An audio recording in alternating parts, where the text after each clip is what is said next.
प्रसिद्ध अर्थशास्त्री डॉक्टर विवेक देवरॉय जी, सुप्रसिद्ध राजनीतिक विशेषज्ञ श्री स्वतंत्र गुप्ता जी, वरिष्ठ संपादक श्री एम अकबर जी, आप सबका हृदय से स्वागत है। I extend a very warm welcome to commissioners of various countries who are here. मैं सबसे पहले मंच से संसाधकों से अनुरोध करता हूँ कि वे दीप प्रज्वलन कर समारोह का शुभारंभ करें। Please light the lamp so that we begin the program.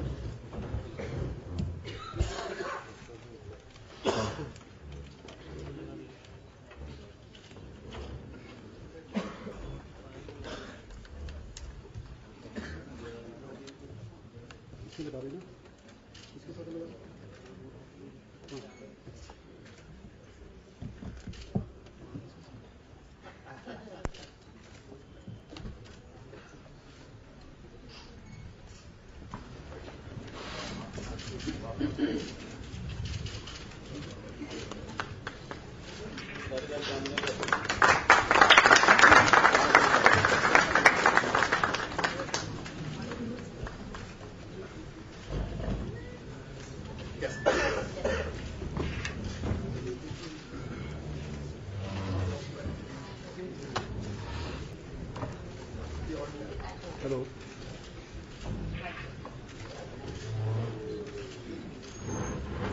आप बंद हो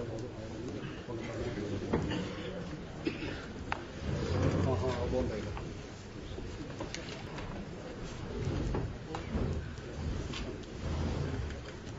मित्रों, मैं किस किस का नाम लूं? यहाँ सब अपने हैं।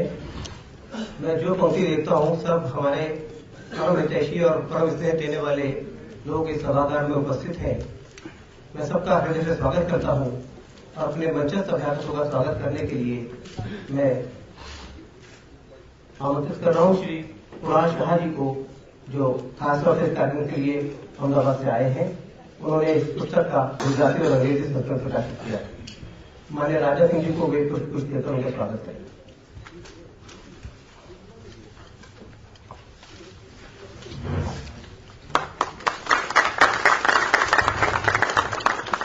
डॉक्टर स्वामी को कुछ देने के लिए मैं पीयूष जी को आग्रह करता हूं।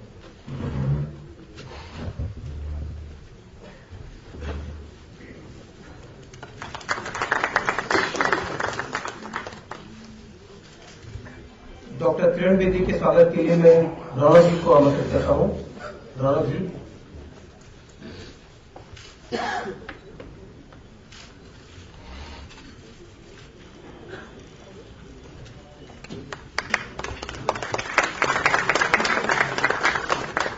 श्री एम अकबर जी का स्वागत करेंगे श्री पीयूष जी प्रभात प्रकाशन से।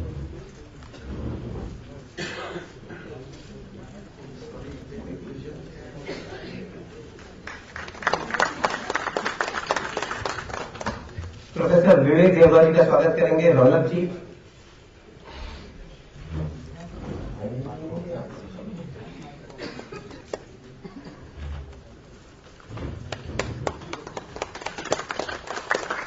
श्री स्वतंत्र गुप्ता जी का स्वागत करेंगे श्री कुणाल जी।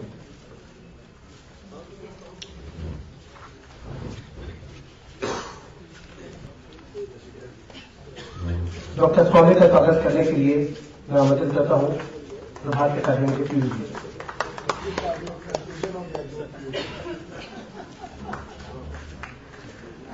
पीयूष गोयल जी भी हमारे अपने हैं, बिल्कुल बड़े भाई की तरह। मैं पीयूष जी से आग्रह करता हूं, पीयूष जी का स्वागत करें।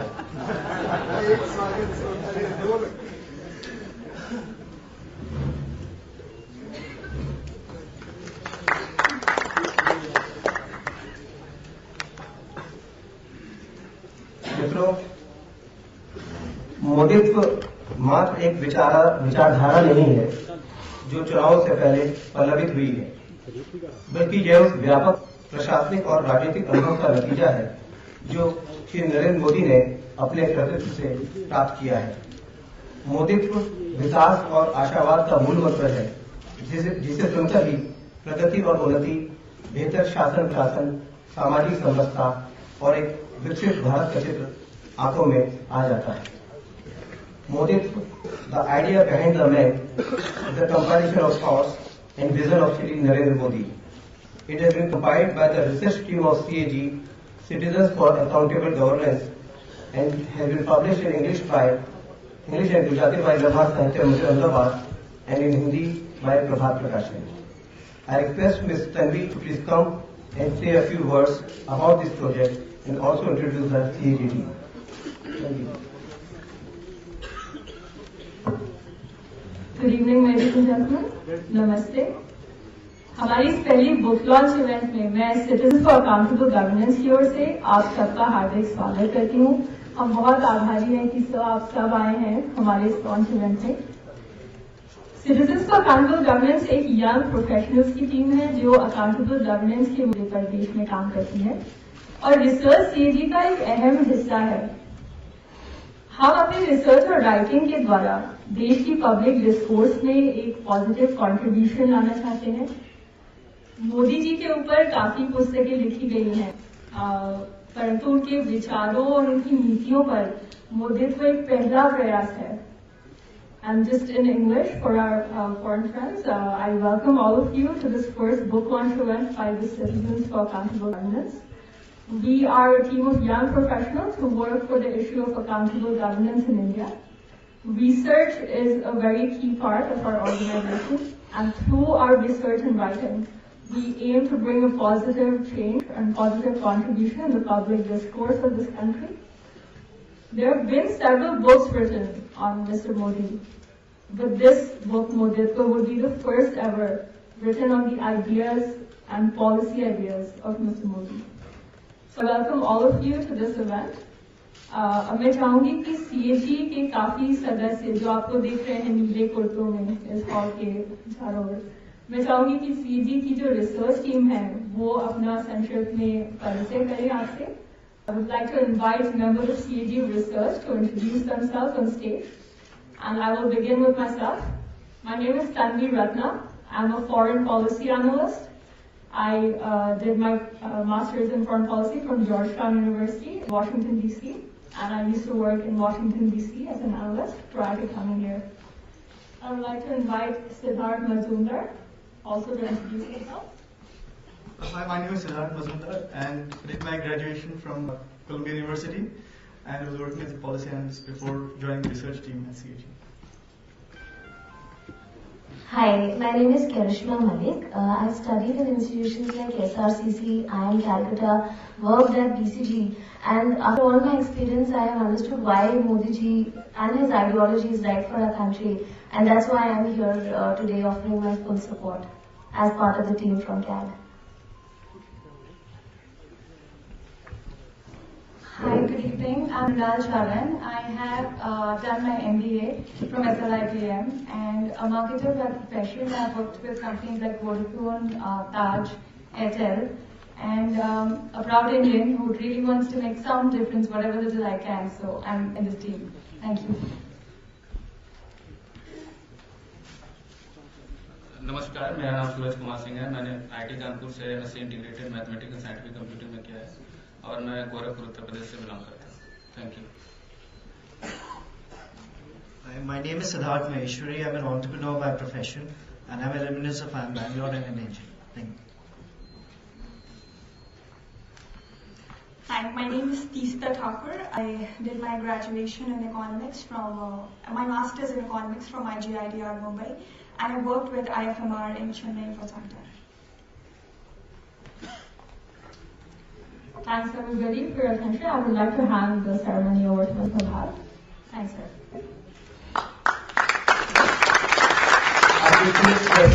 कैसे युवा एक अच्छे काम के लिए अपने अपने कैरियर को छोड़कर नरेंद्र भाई के विचारों को आगे बढ़ाने के लिए जुड़े हैं और निश्चित रूप से ये युवा देश के भविष्य है। और जब ये इतने आत्मविश्वास से भरे हुए हैं तो मुझे लगता है भारत का भविष्य भी बहुत आत्मविश्वास से भरा हुआ होगा। अब मैं आग्रह करता हूँ माननीय राजा सिंह जी से कि वे मोदित्व के इंग्लिश, हिंदी व गुजराती संस्करणों का लोकार्पण करें। आई रिक्वेस्ट माननीय Raja ji to please launch the book Moditva in Gujarati, English and Hindi.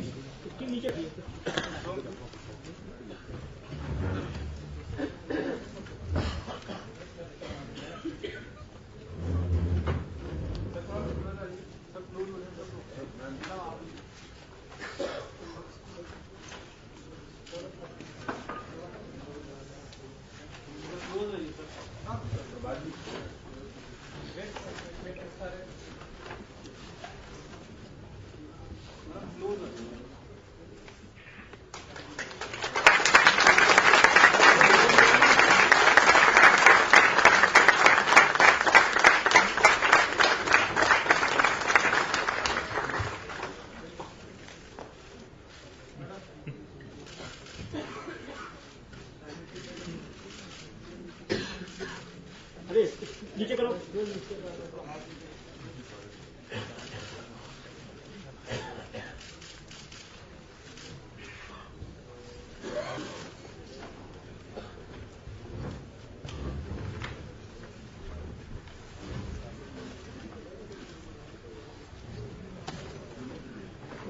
धन्यवाद आदरणीय राजनाथ जी।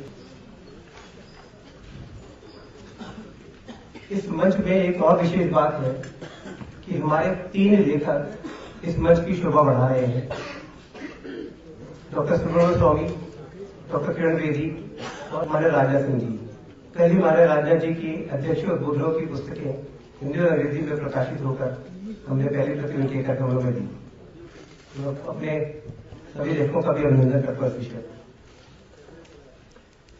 माननीय राजनाथ जी प्रवक्ता है, कुशल संगठक हैं और वर्तमान में भारतीय जनता पार्टी को आगामी लोकसभा चुनावों में विजय बनाने के संकल्प के साथ पूरे देश का भ्रमण कर रहे हैं। आज उनका कार्यक्रम पहले से तय था, उन्होंने उसे निरस्त कर इस कार्यक्रम में आने के लिए स्वीकार किया। हम उनके आभारी हैं। उन्हें एक पार्टी की कमेटी के लिए उनको जाना है, इसलिए वे हमें संबोधित कर वो चले जाएंगे। मैं उनसे आग्रह करता हूं, वे हमारा मार्गदर्शन। धन्यवाद।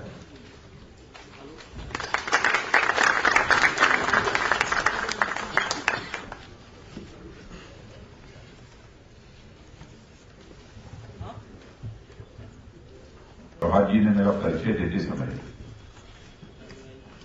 मेरे लिए बहुत सारे एडजेक्टिव्स का प्रयोग किया है और एडजेक्टिव्स का प्रयोग करके उन्होंने मेरी कीमत आप लोगों के सामने बढ़ाने की कोशिश की है। मुझे लगता है कि जैसे आजकल हर चीज की कीमत बढ़ रही है, शायद उसी रौ में प्रभात जी ने हमारी भी कीमत बढ़ाने की कोशिश की। आदरणीय डॉक्टर सुब्रमण्यम स्वामी जी, श्री शिवराज गुप्ता और दिल्ली की नहीं बल्कि हिंदुस्तान की मानी जानी social activist doctor Kiran Bedi जी, प्रोफेसर विवेक देवराज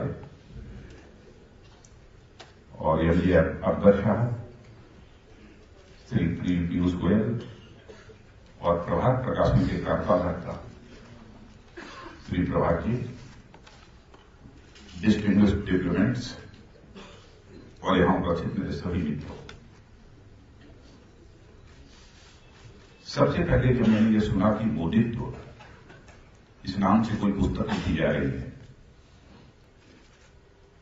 तो मुझे लगा कि किसी पॉलिटिशियन ने यह पुस्तक लिखी हो। शायद वह राज्यसभा में पहुंचना चाहता होगा अथवा गवर्नमेंट बनने के बाद कुछ हासिल करना चाहता होगा, इसलिए शायद उसने यह पुस्तक लिखी है। लेकिन यह पुस्तक की कॉपी कल मुझे मिली, फोटोस्टेट कॉपी। तब मैंने उसमें देखा कि लेखक का नाम था सिद्धार्थ मजूमदार। मैंने कई लोगों से पूछा, हमारे साथ हमारे स्पोक पर्सन सुधांशु त्रिवेदी थे। मैंने पूछा कि यह सिद्धार्थ मजूमदार कोई पॉलिटिशियन है क्या? इन्होंने कहा कि वो पॉलिटिशियन नहीं है, एक नौजवान जिसने यूनिवर्सिटी ऑफ कोलंबिया से ग्रेजुएशन किया है और उनके साथ सिटीजन फॉर अकाउंटेबल गवर्नेंस यह टीम है कुछ नौजवानों की, जिन्होंने सभी लोगों ने मिलजुल कर यह पुस्तक तैयार की है। क्योंकि मोदित्वा इस पर पुस्तक लिखा जाना, एक व्यक्ति से उठकर कोई एक आइडिया बन जाए, एक कंसेप्ट बन जाए, यह कोई साधारण बात नहीं है। It is not easy for any person to become a phenomenon. It means a phenomenal qualities and efforts. तो मैं 1-2 दिन तक इस पर विचार करता रहा कि यह मोदित्वा यह पुस्तक लिखी क्यों गई है। क्या सचमुच मोदित्वा एक फेनोमेनन बन गया है? तो मित्रों, मैं ईमानदारी के साथ यह कहना चाहता हूं, मैंने सहज रूप से स्वीकार कर दिया कि भारत की राजनीति में सचमुच मोदित्वा स्वयं में एक आइडिया है और एक फेनोमेनन है। वैसे राजनीतिक क्षेत्र हो अथवा समाज जीवन का कोई भी क्षेत्र हो, लोगों को सफलताएं हासिल होती हैं, लेकिन ये सफलता कैसे हासिल हुई, किस माध्यम से हासिल हुई, किस लिए हासिल हुई, इसका मूल्यांकन किया जाना चाहिए। सफलता हासिल करने के लिए सोर्स ऑफ इंस्पिरेशन क्या है, प्रोसेस क्या है और सफलता हासिल करने के लिए टारगेट क्या है, इन तीन चीजों पर विचार किया जाना चाहिए। और इन तीनों पैरामीटर्स पर मैंने नरेंद्र भाई के पूरे उनकी जो स्टाइल ऑफ फंक्शनिंग है, उनके द्वारा जो काम किया गया है, उनका जैसा व्यक्तित्व है, इन सबको मापने की भरपूर को मैंने कोशिश की। नरेंद्र भाई का हमारा रिश्ता आज का रिश्ता नहीं है, 20वें वर्ष का रिश्ता है। उत्तर प्रदेश का जब मैं चीफ मिनिस्टर बना था, उसके कुछ ही महीनों के बाद वो गुजरात के चीफ मिनिस्टर बने थे और उनकी वोट सेरेमनी में भाग लेने के लिए मैं स्वयं गया था। तो मैं हर चीज पर जब विचार करने लगा कि इस व्यक्ति का सोर्स ऑफ इंस्पिरेशन क्या रहा है, इस व्यक्ति ने किस प्रोसेस को अडॉप्ट किया है टारगेट को अचीव करने के लिए, तो मैं सहज रूप से इस नतीजे पर पहुंच गया कि सचमुच मोदित्वा अब भारत की राजनीति के लिए एक फेनोमेनन बन चुका है, गुड गवर्नेंस के लिए फेनोमेनन बन चुका है। इसे मैंने सहज रूप से ही स्वीकार कर लिया। जिस व्यक्ति ने बहुत ही गरीबी से अपनी जिंदगी की शुरुआत किया हो, गरीबी के त्रास के झेल को झेला, और वह व्यक्ति आज लगभग 120-125 करोड़ की पॉपुलेशन की कंट्री में लोगों के दिलों में अपना स्थान बना लिया हो, यह कोई साधारण बात नहीं है। कोई विलक्षण प्रतिभा का भी कोई व्यक्ति यह कर सकता है। वैसे मुझे याद है, पता नहीं हमारे राजीव सरदेसाई जी यहां हैं कि नहीं है, नहीं है शायद। सबसे पहले 2002 में जब गुजरात में विक्ट्री हुई थी भारतीय जनता पार्टी को और मोदी जी के लीडरशिप में जब चुनाव हुआ था, तो अपने चैनल पर कमेंट करते हुए राजीव सरदेसाई जी ने कहा, it is not the victory of Hindutva but it is the victory of Moditva. अब उन्होंने किस सेंस में कहा, इस पर तो डिबेट हो सकती है, लेकिन मोदित्वा शब्द सबसे पहले मैंने उसी समय सुना था। सेंस उसके पीछे क्या था, उसको मैं उसकी चर्चा में यहां नहीं करना चाहता। एक साधारण सा व्यक्ति यहां से उठकर और इस ऊंचाई पर पहुंचा हो, और वो भी प्रारंभिक जो जीवन सामाजिक क्षेत्र में, सोशियो कल्चर क्षेत्र में जो उन्होंने प्रारंभ किया, राष्ट्रीय स्वयंसेवक संघ, जो भारत का ही नहीं बल्कि दुनिया का सबसे बड़ा सोशियो कल्चरल ऑर्गेनाइजेशन है, उसमें प्रचारक के रूप में अपनी जिंदगी प्रारंभ की। मैं भी राष्ट्रीय स्वयंसेवक संघ का स्वयंसेवक हूं और खुलेआम सरेआम यह बात बोलने में मुझे रंज मात्र भी संकोच नहीं होता। लेकिन मैं जानता हूं कि राष्ट्रीय स्वयंसेवक संघ में जो प्रचारक बनता है, वह उसके जीवन में कभी सत्ता हासिल करने की इच्छा नहीं होती है, क्योंकि प्रचारक कभी मुख्यमंत्री और प्रधानमंत्री इस देश का नहीं बना है। पहली बार यदि कोई बना है तो वह नरेंद्र भाई पहली बार गुजरात के मुख्यमंत्री बने हैं और आज हमारे ग्रेजुएशन हैं। क्योंकि जब हाई स्कूल में मैं पढ़ता था तब मैं राष्ट्रीय स्वयंसेवक संघ के साथ मेरा रिश्ता है, और मैं यहां इसका उल्लेख करना चाहूंगा कि हाई स्कूल में पढ़ते हुए सबसे पहले भाषण यदि मैंने किसी का सुना था, जहां पर केवल हम 40-50 स्टूडेंट्स मौजूद थे, जमीन पर बैठे हुए थे, गोविंदाचार्य जी के भाषण से सबसे पहले मैं प्रभावित हुआ था। इसीलिए मैंने एक संघ के सामान्य कार्यकर्ता के रूप में काम करना प्रारंभ किया था, और धीरे धीरे जैसे जैसे आयु बड़ी होती चली गई, ये संघ क्या है यह समझने की कोशिश की। संघ के प्रचारकों की भूमिका क्या होती है, इसे समझने की मैंने कोशिश की। उनका समाज के लिए किस प्रकार का त्याग और समर्पण होता है, ये समझने की हमने कोशिश की। मैंने देखा कि एक भी व्यक्ति नीचे से लेकर ऊपर तक ऐसा कोई नहीं था जो कभी सोचता रहा होगा कि हमें राजनीतिक क्षेत्र में काम करने के लिए जाना है, बल्कि राजनीति से दूरी बनाकर बराबर राष्ट्रीय स्वयंसेवक संघ के हर प्रचारक और कार्यकर्ता ने रखे। राष्ट्रवाद, नेशनलिज्म, उसे कल्चरल नेशनलिज्म भी कह सकते हैं, कुछ लोग हिंदुत्व भी कहते हैं।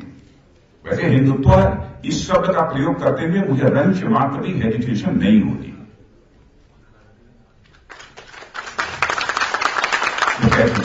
तो उनका एक सोर्स ऑफ इंस्पिरेशन क्या था? आरएसएस यानी कल्चरल नेशनलिज्म। कल्चरल नेशनलिज्म इसका मतलब से कुछ लोग हिंदुत्व कहते हैं, तो मैं हिंदुत्व भी कहना चाहता हूं। प्रोसेस यानी जीवन में प्रचारक के रूप में उन्होंने कार्य प्रारंभ किया। और टारगेट क्या था? टारगेट यही था कि हम भारत को एक महान भारत बनाना चाहते हैं, ऐसा भारत जो केवल धनवान ही न हो सारे विश्व में, बल्कि ज्ञान और विज्ञान में यानी साइंस और टेक्नोलॉजी में भी सारे विश्व का नेतृत्व कर सके। एक ऐसे महान भारत का हम निर्माण करना चाहते हैं। सोच यह थी, भारत को हम पुनः विश्व गुरु बनाना चाहते हैं। और मैं जानता हूं राष्ट्रीय स्वयंसेवक संघ में यदि भारत को विश्व गुरु बनाने की बात करते हैं तो केवल भारत के इकोनॉमिक डेवलपमेंट की बात नहीं करते। केवल इकोनॉमिकली डेवलप्ड होने से कोई कंट्री विश्व गुरु नहीं बन सकती। इकोनॉमिक डेवलपमेंट के साथ साथ स्पिरिचुअल डेवलपमेंट भी होना चाहिए, तभी जाकर भारत विश्व गुरु के पद पर आसीन हो सकता है। और सचमुच जिसकी इसमें आस्था होगी वही राष्ट्रीय स्वयंसेवक संघ का प्रचारक बनना और स्वीकार करेगा। उन्होंने सोचा भी नहीं होगा कि मैं कभी मुख्यमंत्री बनूंगा, प्रधानमंत्री बनूंगा। यह उनकी सामाजिक सांस्कृतिक क्षेत्र की भूमिका थी, सोशियो कल्चरल सेक्टर की उनकी भूमिका थी। और उसके बाद राजनीतिक आंदोलन, जेपी आंदोलन में भी बड़ी सक्रिय भूमिका का उन्होंने निर्वाह किया। और मैं यह भी जानकारी आपको दे देना चाहता हूं कि जब वो भारतीय जनसंघ में उन्होंने प्रवेश किया तो संगठन मंत्री के रूप में, हमारे यहां परंपरा है कि भारतीय जनता पार्टी है, तो अब इसके पहले जो भारतीय जनसंघ हुआ करता था उसमें यदि कोई संगठन मंत्री के रूप में भूमिका निभाता था तो यह पक्की मुहर उसके ऊपर लग जाती थी, वो पार्टी का अध्यक्ष कभी नहीं बन सकता, वो मुख्यमंत्री, मंत्री अथवा प्रधानमंत्री कभी नहीं बन सकता है। यह एक शर्त होती है। डेस्टिनी को जहां ले जाना था, जो रोल उसको किसी के द्वारा प्ले कराना था, डेस्टिनी ने वह रोल प्ले कराया। और यदि मैं सारी रोल्स यानी भूमिकाओं के बारे में मैं सोचता हूं तो एक तो सोशियो कल्चरल क्षेत्र में उनकी भूमिका, और दूसरी तरफ राजनीतिक आंदोलन, पॉलिटिकल जो एजिटेशन हुए उसमें उनका रोल, जेपी आंदोलन में आडवाणी जी की जितनी यात्राएं प्रारंभ हुई उसमें उनकी भूमिका, डॉक्टर जोशी जी की जो यात्रा प्रारंभ हुई थी उनके अध्यक्ष रहते हुए, उसका पूरा संचालन, पूरा नियंत्रण यदि किसी के हाथ में था तो छोटी आयु में नरेंद्र भाई के ही हाथों में था। और बाद में तो मुझे ज्यादा बताने की जरूरत नहीं है, भारत ही नहीं, हिंदुस्तान ही, भारत ही नहीं बल्कि सारी दुनिया उससे परिचित है। गुड गवर्नेंस किसे कहते हैं? और डेवलपमेंट के क्षेत्र में गुजरात को इस रूप में उन्होंने लाकर खड़ा कर दिया है कि सच में भारत में डेवलपमेंट के कंटेक्स्ट में यदि कोई स्टेट मॉडल स्टेट के रूप में जानी जाती है वो हम गुजरात है। लोग उसका उदाहरण कर देते हैं, कैसे देते हैं इसके बहुत ज्यादा डिटेल में मुझे जानने की आवश्यकता नहीं है। यानी एडमिनिस्ट्रेशन के क्षेत्र में, सोशियो कल्चरल क्षेत्र में, साथ ही साथ पॉलिटिकल एजुकेशन के क्षेत्र में, और फिर तीसरा एडमिनिस्ट्रेशन के क्षेत्र में भूमिका। तीनों भूमिकाएं एक दूसरे से पूरी तरह से अलग अलग है। तो क्या यह सच नहीं है कि इन तीनों क्षेत्रों में जिस व्यक्ति ने बहुत ही प्रभावी तरीके से अपनी भूमिका निभाई हो, क्या वह साधारण प्रतिभा का कोई व्यक्ति होगा। मित्रों, तीनों की भूमिकाएं अलग अलग होती हैं। तीनों भूमिकाओं को यदि बहुत ही श्रेष्ठ तरीके से यदि किसी व्यक्ति ने निर्वाह किया है तो मैं कह सकता हूं कि निश्चित रूप से वह विलक्षण प्रतिभा का ही कोई व्यक्तित्व होगा। सामान्य व्यक्ति इस काम को नहीं कर सकता, और ऐसा मैं मानता हूं। अब यदि गवर्नेंस की यदि मैं बात करूं तो लोग कहेंगे साहब 10 साल तक 12 साल तक इनकी गवर्नमेंट थी, कौन सा बड़ा कमाल कर दिया कि एक छोटी सी 6 करोड़ 7 करोड़ की पॉपुलेशन की स्टेट में थोड़ा डेवलपमेंट कर दिया, कौन सा बड़ा कमाल कर दिया, कह सकता है कोई। और ये आरोप लगाने वाले अथवा यह कहकर नरेंद्र भाई को बेलिटिल करने वाले लोगों से मैं पूछना चाहता हूं, पश्चिम बंगाल में तो more than 30 year, approximately 35 year तक मार्क्सवादी कम्युनिस्ट पार्टी की गवर्नमेंट थी। जाकर कोई वेस्ट बंगाल को देखें, बिहार में आरजेडी की गवर्नमेंट, लालू भाई वहां के 15 वर्षों तक लगातार मुख्यमंत्री थे, क्या डेवलपमेंट हुआ? लंबे समय तक चेयर पर रहने के कारण ही कोई डेवलपमेंट करेगा, इस बात की गारंटी नहीं दी जा सकती। व्यक्ति का परफॉर्मेंस कैसा है इसका अंदाज तो 6 महीने से लेकर 1 वर्ष के अंदर ही सामान्यतः मिल जाता है कि इस व्यक्ति के अंदर एडमिनिस्ट्रेटिव स्किल कैसी है, इस व्यक्ति का गवर्नेंस को चलाने का इंटेंशन कैसा है। मनुष्य के जीवन में इंटेंशन की सबसे बड़ी अहमियत होती है। आप चाहे जितना भी बड़ा काम करें, लेकिन इंटेंशन यदि आपका क्लीन नहीं है, नीयत यदि साफ नहीं है, तो परिणाम कभी भी अच्छे नहीं आ सकते, सुखद नहीं आ सकते। इंटेंशन का भी मनुष्य के जीवन में बहुत बड़ा महत्व है। यदि इंटेंशन यदि खराब रहा होता कि हमको सत्ता का सुख भोगना है, तो मैं समझता हूं शायद वैसी वो गवर्नेंस वो न देगा। और मैं यही कभी कभी जो विचार करता हूं कि 2002 का जो गुजरात का दंगा हुआ, गुजरात के दंगे के बाद इस हिंदुस्तान का, और केवल उसी समय का नहीं बल्कि पूरे आजाद भारत में सबसे अधिक पॉलिटिकली टारगेटेड यदि कोई पॉलिटिशियन रहा है तो उस पॉलिटिशियन का नाम नरेंद्र मोदी है। सबसे अधिक पॉलिटिकली टारगेटेड कोई व्यक्ति रहा है तो नरेंद्र मोदी। कैसे कैसे उनके ऊपर आरोप लगे। कहा जाता था कि उन्होंने कह दिया कि नहीं चलो 24 घंटे तक गोली चलाते रहो, जितने मार सकते हो मारो। क्या इसकी कल्पना की जा सकती है? मैं भी स्टेट का चीफ मिनिस्टर रहा हूं, मैं कॉन्फिडेंस के साथ कह सकता हूं कि मित्रों, कोई भी चीफ मिनिस्टर ये कभी नहीं चाहता है कि हमारी चेयर पर रहते हुए, चीफ मिनिस्टर की चेयर पर रहते हुए हमारी स्टेट में किसी भी प्रकार की एनार्की पैदा हो। कोई नहीं चाहता। अब आप ये कल्पना करिए कि यदि किसी के ऊपर बेसलेस एलिगेशन यदि लगाया जाता हो तो उसको कितनी मानसिक त्रासदी, कितने साइकोलॉजिकल प्रेशर का सामना उसको करना पड़ता होगा, इसकी आप सहज कल्पना कर सकते हैं। डेवलपमेंट उन्होंने क्या क्या किया, कैसे कैसे किया, इन सब सारी चीजों की चर्चा मैं यहां नहीं करना चाहूंगा क्योंकि हमारे कई वक्त का यहां पर। लेकिन कोई कह सकता है कि आप भारतीय जनता पार्टी के अध्यक्ष हैं, आपकी पार्टी ने उन्हें प्राइम मिनिस्टर कैंडिडेट के रूप में प्रोजेक्ट किया है, इसलिए आप उनकी प्रशंसा कर रहे हैं। तो मैं यह कहने वालों से मैं पूछना चाहता हूं, 2010 में कांग्रेस के यूपीए गवर्नमेंट में 20 पॉइंट प्रोग्राम के इंप्लीमेंटेशन में सर्वाधिक श्रेष्ठ सबसे अच्छे स्टेट के रूप में किसी को रिकॉग्नाइज किया तो वो स्टेट थी गुजरात। इतना ही नहीं, हमारा बनाया हुआ राजीव गांधी फाउंडेशन नहीं है, हमारे परिवार के लोगों का बनाया हुआ राजीव गांधी फाउंडेशन नहीं है। राजीव गांधी फाउंडेशन ने भी मोस्ट प्रोबेबली 2011 में गुजरात के डेवलपमेंट की तारीफ की है। इतना ही नहीं, यूएस जिसके बारे में कहा जाता था कि वो नरेंद्र मोदी को वीजा देने को तैयार नहीं है, नरेंद्र मोदी की आलोचना करने वाला माना जाता था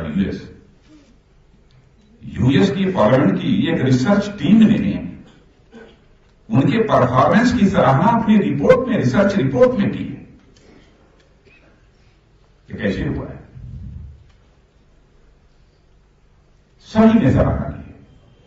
और मैं तो कहता हूं कोलंबिया यूनिवर्सिटी चले हुए जहां बच्चे सिद्धार्थ मलिंगार, उनके साथ की यह पूरी टीम,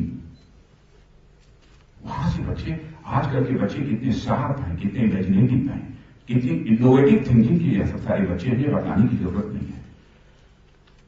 ऐसा नहीं है दिमाग इनका बिल्कुल बंद हो, लॉक हो और केवल हवा का रुख देखकर वो सीधे भारत में चले आए हों कि हमारी जवानी, हमारी तरुणाई की सार्थकता इसी में है कि भारत में परिवर्तन होना चाहिए और उस परिवर्तन की अगुवाई जो इस समय कर रहा है मोदी, तो उसके द्वारा परिवर्तन होना चाहिए।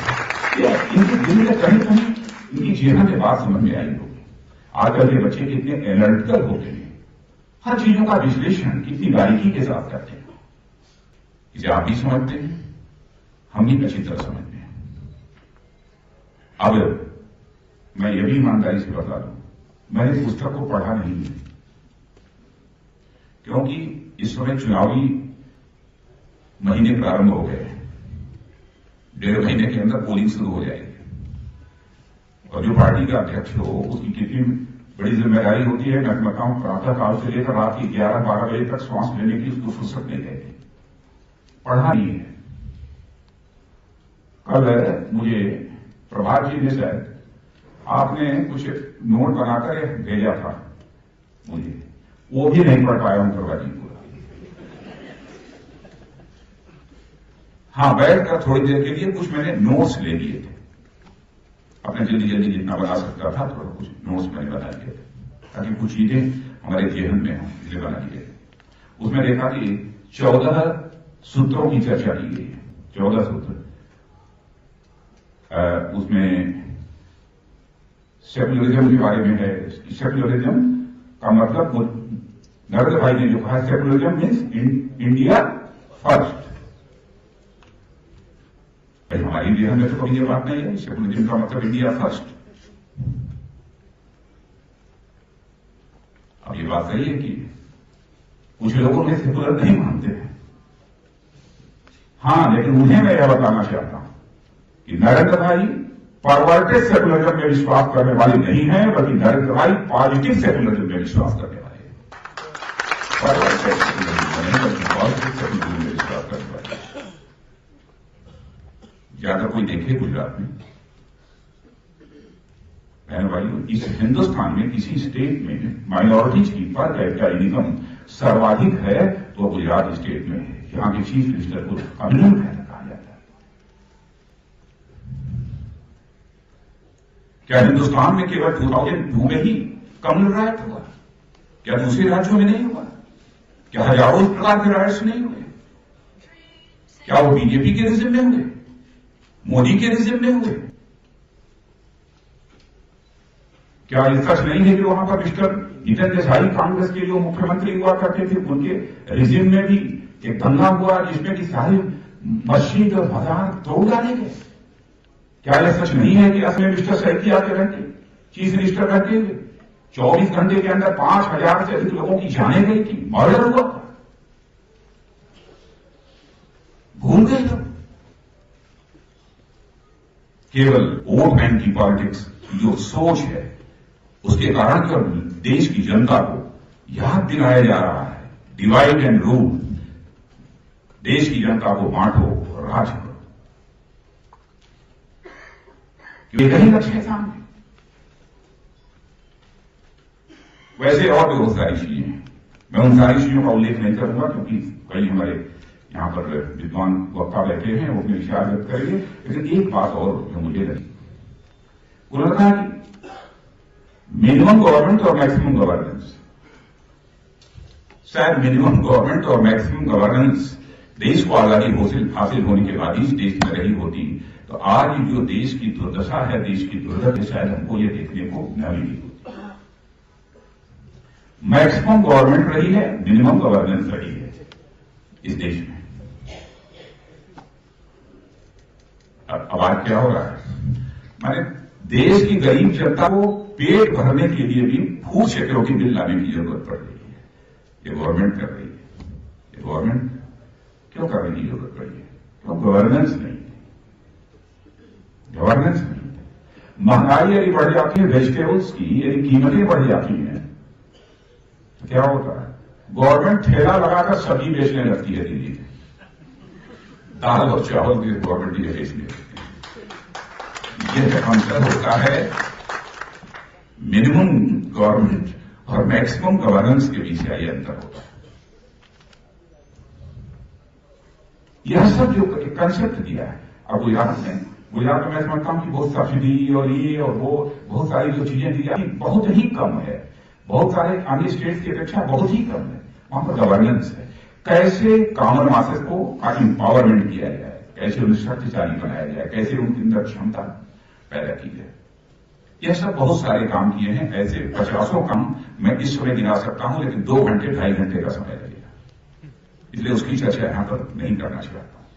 हाँ, यह मैं जरूर बताना चाहता हूं कि अभी तक जो रैलियां हुई हैं सारे देश भर में, तो स्टेट्स की जो रैली हुई है पूरे राज्यों की, मैं और मोदी जी हम दोनों साथ हैं। मैं जब 23 साल का या 22 साल का था, पहली बार मैं राजनीति में मैंने प्रवेश किया था। 20 साल में एमएससी किया था फिजिक्स में, और उसके बाद मैंने प्रवेश किया था। उस समय से मैं देख रहा हूं, और स्टेट की पॉलिटिक्स में और सेंट्रल पॉलिटिक्स में तो लगभग 20 वर्षों का 22 वर्षों का समय इसमें भी गुजर गया है।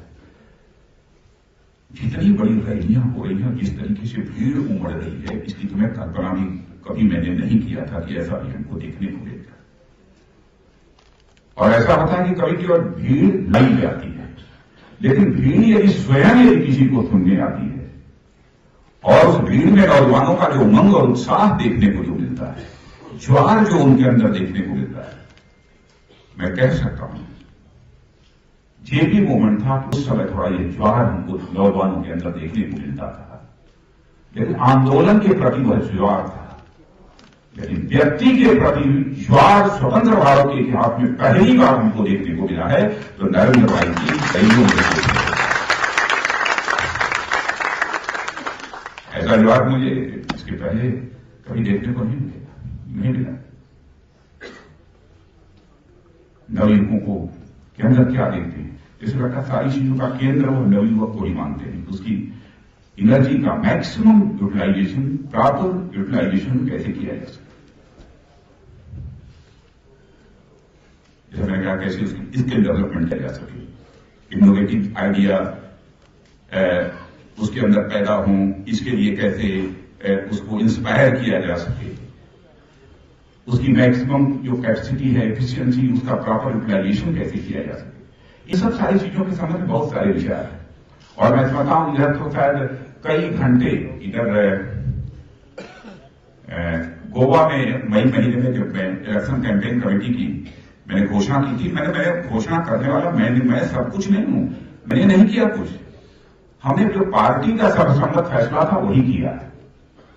13 सितंबर को भी प्रेसिडेंशियल कैंडिडेट के रूप में, चूंकि पार्टी का अध्यक्ष था इसलिए मुझे घोषणा करनी थी, इसलिए मैंने किया। लेकिन यह काम मैंने ही नहीं किया, हमारी पूरी पार्टी ने मिलकर इस काम को किया, पूरी पार्टी ने। तब से मुझे बहुत लंबे समय तक साथ रहने का अवसर मिला है, और भिन्न विषयों पर उनके साथ हमारी बातचीत हुई है। तो यह जो एक फेनोमेनन है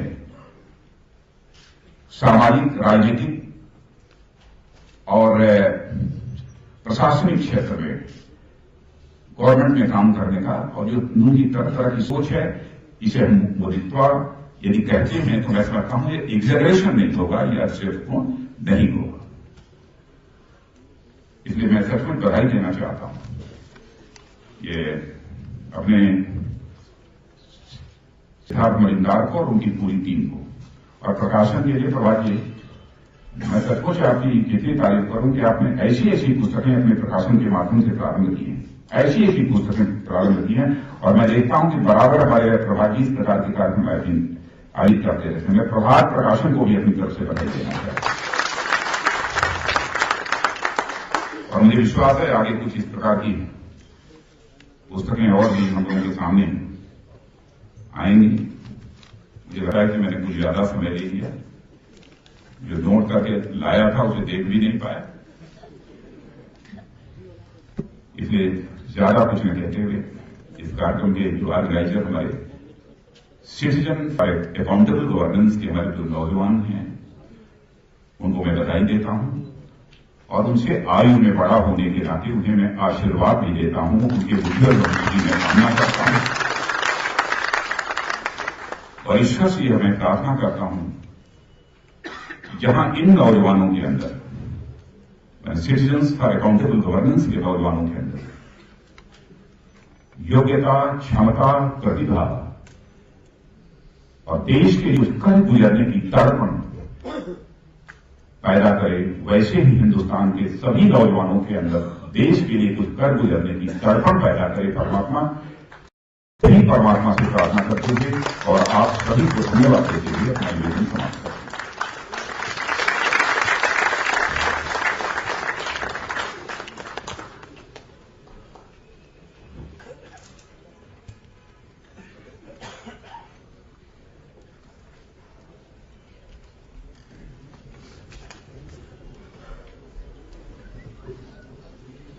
पूर्व विधायक कार्यक्रम में माननीय राजा जी को जहाँ है, मैं उनका बहुत आभारी हूँ। वे आए, उन्होंने हमें मार्गदर्शन दिया और सचमुच ये जो अवधारणा है मोदित्व की, उसको उन्होंने और पुष्ट किया है। कार्यक्रम का पहला चरण यहाँ समाप्त होता है। अब मोदित्व पर परिचर्चा के लिए मैं ये मंच आदरणीय श्री एम जेठमल जी को सौंपता हूँ। वे परिचर्चा में सब लोगों से संवाद करेंगे, विभिन्न विषयों पर बात करेंगे।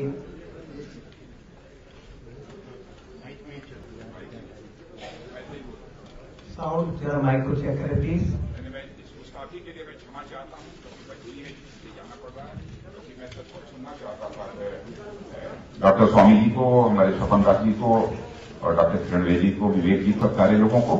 लेकिन मैं ये गुस्ताखी कर रहा हूँ, लेकिन मुझे विश्वास है कि आप लोग मुझे माफ करेंगे, मेरी मजबूरी को समझते। बहुत बहुत धन्यवाद।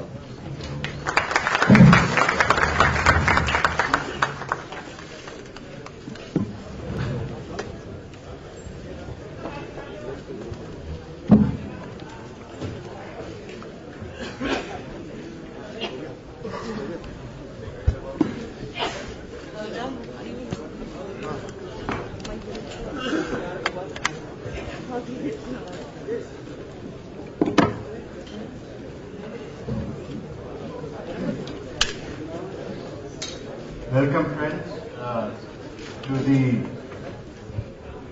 discussion part of this afternoon. We are starting with Dr. Swamy and Dr. Vivek Dev Roy. I don't know if Dr. Swamy will be pleased at the fact that the media has started leaving when you're going to see.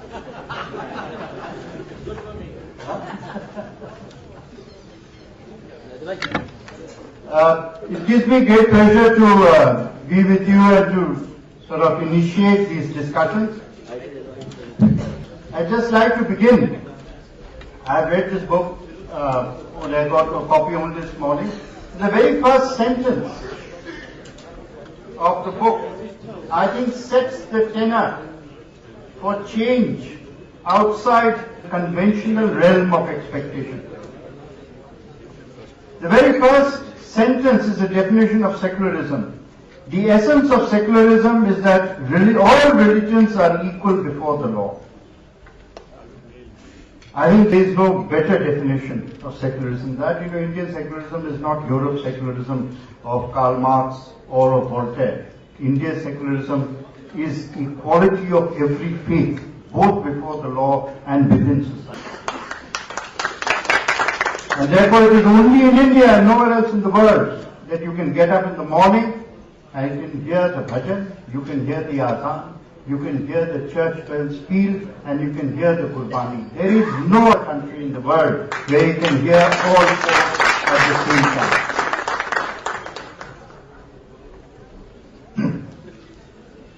It is only then that India will prosper.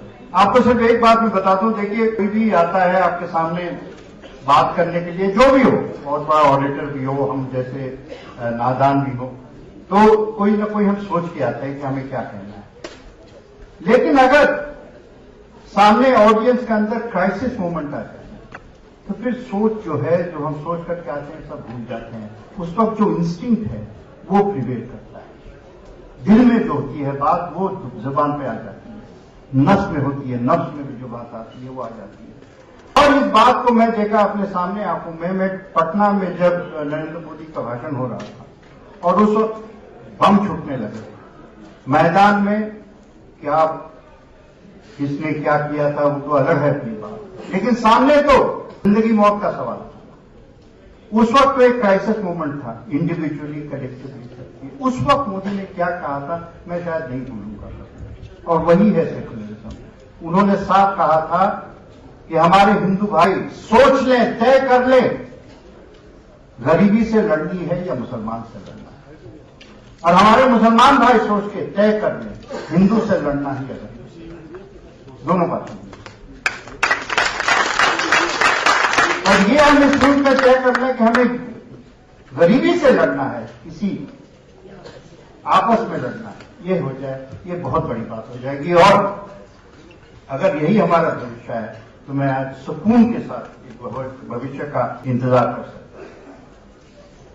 This book also, just briefly, has some tremendously and very eclectic list of role models.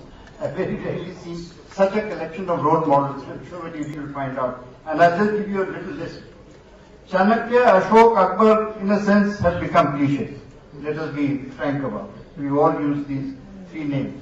But what is found very interesting, and only those who have studied history will understand the impact and meaning of the other names. Sher Shah Suri, the founder of infrastructure as a developmental concept. Jahangir, just not only justice, but I think somebody should read the Jahangirnama or should be made into part of a curriculum. The laws of governance or the rules of governance are fascinating. By the way, two of the things which I will direct your attention to: no octroi, no taxes on trade between Bengal up to Kabul, no taxes on trade, and full security for every citizen wherever he travels. That was the meaning of security and Krishna Dev Raya. From there to Thatcher. But most interesting was the citation of the Napoleonic Code as the basis of what should be secularism. That France may be a Catholic country, it doesn't matter, but every religion has equality before the law.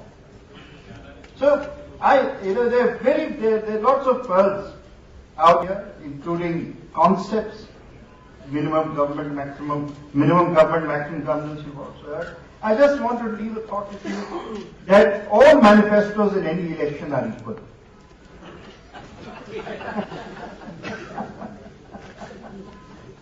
It is the translation of manifestos which is the key. And it is the last mile of how you turn a manifesto into governance that gives you the credit. And what this book is really, manifesto to aata rahega aur jata rahega. This book is a dictionary or indicator of how precisely that manifesto will become part of an emerging India's reality. And I'll tell you very basic, if I have to sum it up into a simple word, this is the story of how every Indian, he says over and over again that I don't care whether we win by any number of votes, but the government is for every citizen, including those who do not vote. And it says, if I have to sum it up, it's Bijli, Kapada, Dukan, Anaj, Naukri. These are the 5 essentials which are essential for India and will be the basis. And I just want to leave this thought that when we began with secularism, that we end. Let us remember, and this is what this reminds me, onions and potatoes have no religion. Blood and sweat have no religion. Water has no religion. Industry has no religion. Every Indian deserves the right of opportunity, and every Indian deserves the right to rise a few rungs on that ladder of success. Only that means something for all of us. I opened the discussions with my very old and very good friend Dr. Swamy and Vivek Dev Roy, who I'm sure who needs no introduction as an economist. And let me please allow Dr. Swamy, would like to take the floor first.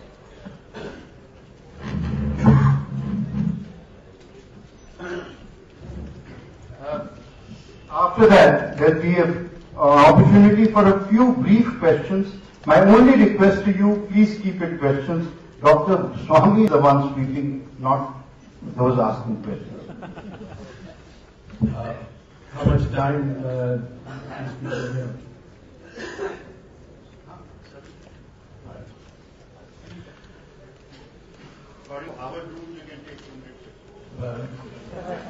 Harvard just now is not a very popular name with me.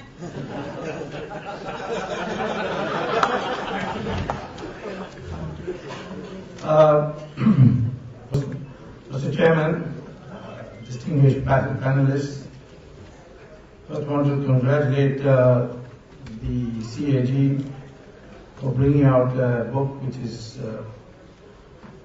very, very appropriate at this moment of time, because the world over there is an acceptance that Mr. Narendra Modi becoming the next Prime Minister has a very, very high probability. What the world in the beginning should know is that Narendra Modi is not a thinker who, in economics, which is the topic assigned to me, thinks in the traditional framework of the way the economics is taught all over the world.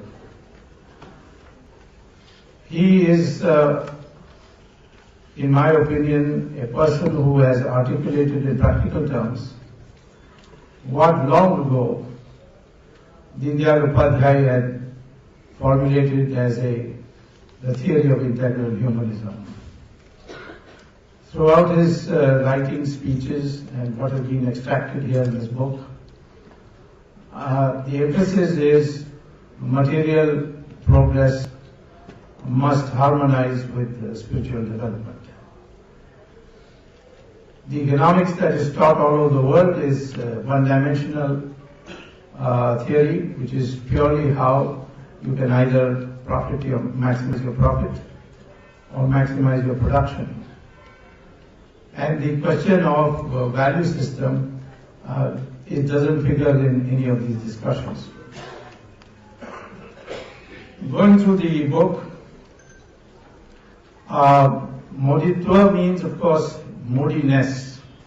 That is the distinctiveness of being Modi, or what is the subtitle idea behind the man. So after reading the book, I would like to present my points in terms of principles that he has initiated in this book, what comes out of this book.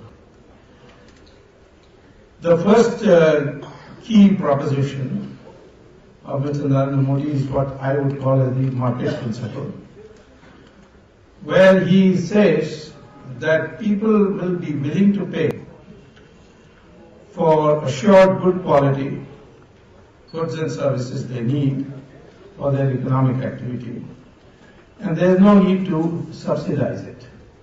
This he has demonstrated in the supply of electricity to farmers and industrialists in Gujarat.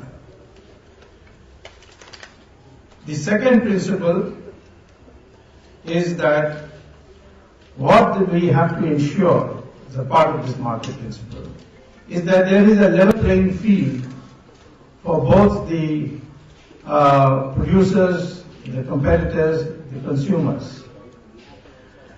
And when you apply this principle, certain things which look as if you are against the market principle can be easily explained. For example, the question of Walmart coming to India. Walmart will come to India with the benefit of receiving funds from American banks at 2% interest. And they will be able to participate in the cheap labor that India has. If the existing Indian traders have to compete with Walmart, they will have to access capital at 12 to 18% and compete with Walmart for the same cheap labor. This is not a level playing field. And it could be made overall, it could be a compensation if the American would allow our companies to take our labor to their country and build roads and houses and so on, where we have an advantage, and draw on the capital, cheap capital of America. That the United States will not agree on the grounds of immigration. So this inequity, this lack of level playing field, is the reason why the BJP has been against allowing Walmart into the country. The second key principle is what I call as responsive governance, and that is, in Modi's own words, that as society progresses, the focus of government must shift and change and adapt. That is, the government must withdraw from some areas and enter other areas. And then he, of course, quotes Chanakya, saying that the government is the chariot and the people have to be the charioteers. So this less intrusive government, more extensive government, a healthy balance that is to be achieved between authority and accountability, is what he has called as the participatory budget. The third key proposition that comes out of this book is known as what I call as the optimization principle.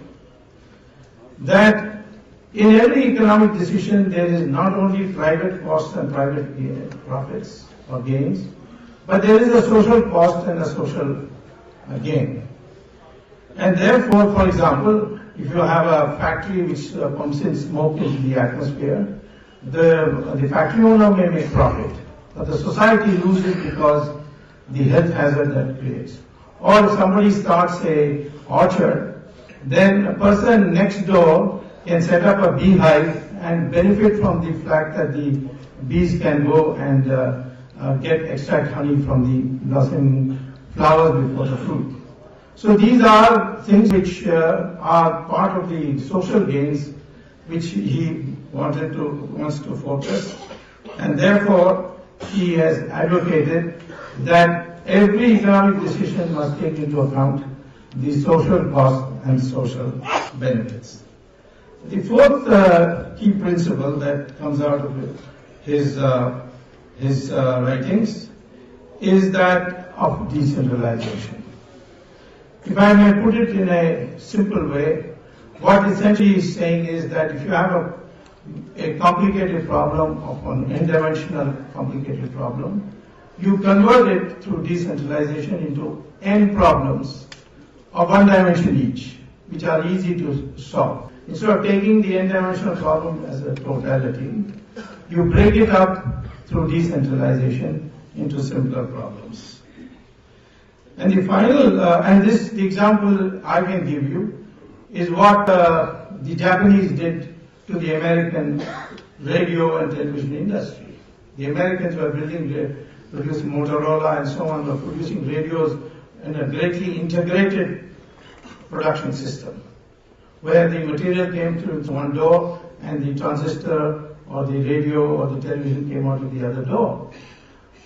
What the Japanese did was they took the transistor, for example, the radio, and broke it up into several parts, and had each part produced in a small industry framework where the overheads were very low, and therefore the cost of production came down steeply, and that's how the Japanese were able to put Motorola and American companies in these areas of business. Finally, throughout Narendra Modi's writings, we find great emphasis on productivity and innovation. We all know that but for innovation, the growth rates would have accelerated over the last 200 years the way it did. Railways, Bessemer steel plant made a big difference to industrial revolution. Then jet engines, fax machines, teleprinters, they made a big difference in the early 20th century. Internet now has completely transformed the way production is conducted now, and the transaction costs have come down. So Mr. Modi, in his writings, his speeches, shows that this is the focus that has to be given. And after all, if India has a population below the age of 35 of more than 70%. This is the young population which will produce the innovation. And we have got many areas where we can produce new innovations. The use of thorium. We have got probably 40% of the world's thorium deposits. Uranium will be exhausted by 2050. So to convert thorium into usable uranium and thereby generate power is a great advantage we have. Or to use our research to bring in hydrogen fuel cells for automobiles, which the Japanese are already doing. So these are the 5 principles that emerge out of my reading the book. And they're very cogent principles. It's a new way of viewing economic development and economic policy. And I think this original way of thinking is more suited to our culture, our value system, and therefore I really congratulate the publishers of this book, and particularly the Prabhat publishers and Mr. Majumdar for putting together this, Majumdar and his team for putting this book for the benefit of the people. Thank you.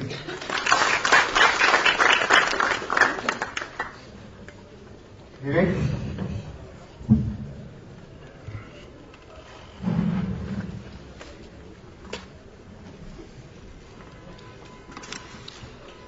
Thank you, Mr. Chairman and ladies and gentlemen.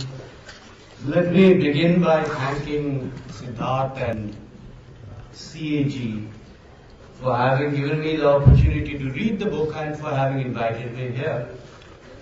I think people who asked for CAG audits never anticipated that a CAG audit would be applied to an individual or a chief minister or a state government. I dare not disagree with what Dr. Swamy has said, because I will never hear the end of it. So therefore, let me add some principles to the list that he's already given. And when I say this, I'm going to draw a slight distinction between what has already happened in Gujarat and what Mr. Modi contemplates for India. It's a bit of an artificial distinction, but it is a distinction still worth remembering. And most people who will probably read this book and react to this book will look at it from the lens of what is likely to be implemented in India.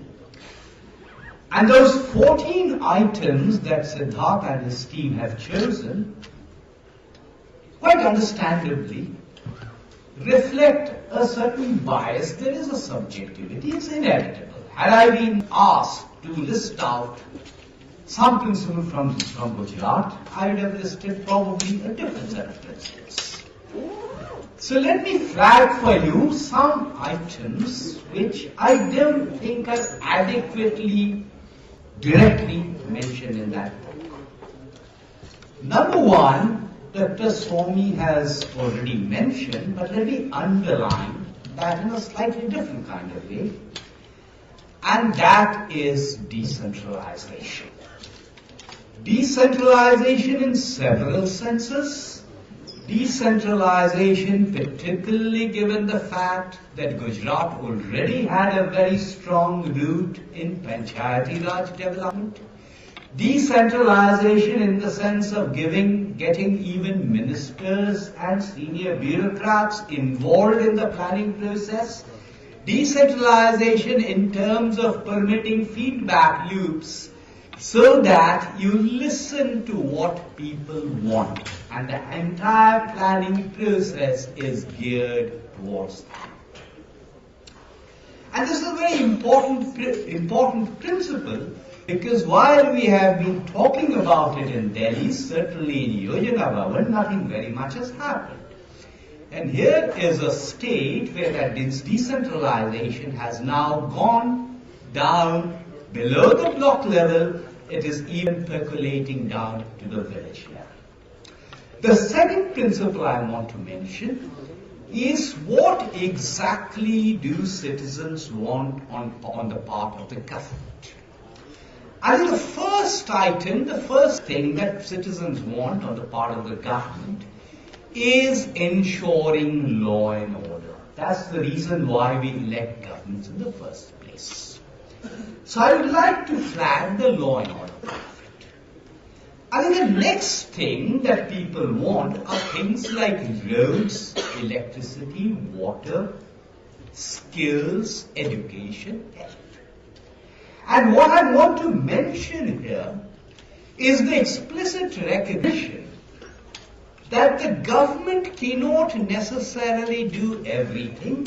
And why does the government have to do everything? If I can ensure that there is private provisioning, why should government financing necessarily be linked with government provisioning? And I can give you examples of this in Gujarat, and I can give examples of that from Mr. Modi's speeches also.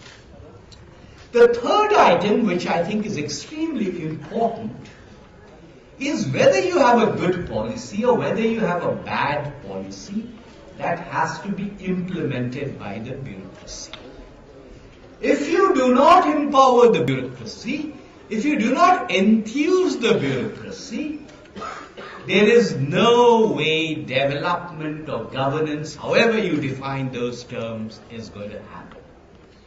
And one of the things that's happened in Gujarat is, again, I don't have the time to give you specific examples, is this empowerment of the bureaucracy, this involvement of the bureaucracy. And when I'm talking about the bureaucracy, I do not mean only the All India services.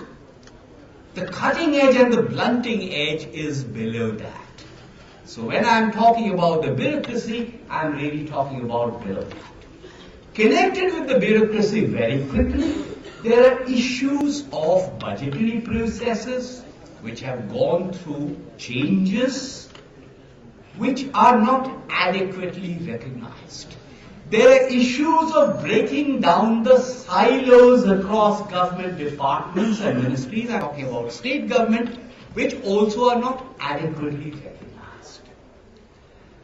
And finally, the last principle, which is that in the last resort, beyond that enabling framework, beyond that enabling environment, beyond the provisioning of the physical infrastructure and the social infrastructure, if I'm going to have anti-poverty programs, poverty fundamentally is a household characteristic. It does not have anything to do with religion, caste, gender, ethnicity. So therefore, the anti-poverty programs and development, and MK referred to it in an indirect kind of way, they have nothing to do with whatever subsidies one is going to have. These principles represent what might be called the Gujarat template. There is no Gujarat template. This is a template that every state government should be following and adopting. It's a different matter that very few actually have.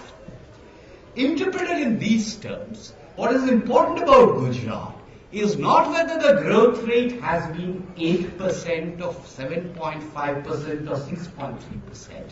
What is important about Gujarat is this template which acknowledges that there are certain things the government must do, and beyond that, entrepreneurship can take over. And you can see that reflected in improvements in the social sector indicators, particularly in an incremental sense, particularly after 2007. That, ladies and gentlemen, is what I think the story is. But like I said, we all have our individual prisms. This book is an extremely readable book. It has a certain prism, but all I'm suggesting to you is there are other prisms as well. Thank you. We'll move to governance now. Shopan, would you like to take over, and we'll keep Kiran Bedi for the last.